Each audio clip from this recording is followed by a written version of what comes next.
ಪುಸ್ತಕದಿ ಪ್ರೇಮ ಕಥೆಯ ಬರೆದೆ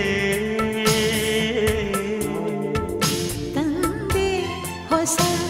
ರೋಮಾಂಚನ ಜೇನ ಸವಿ ಈ ಚುಂಬನ ತಂದೆ ಹೊಸ ರೋಮಾಂಚನ ಜೇನ ಸವಿ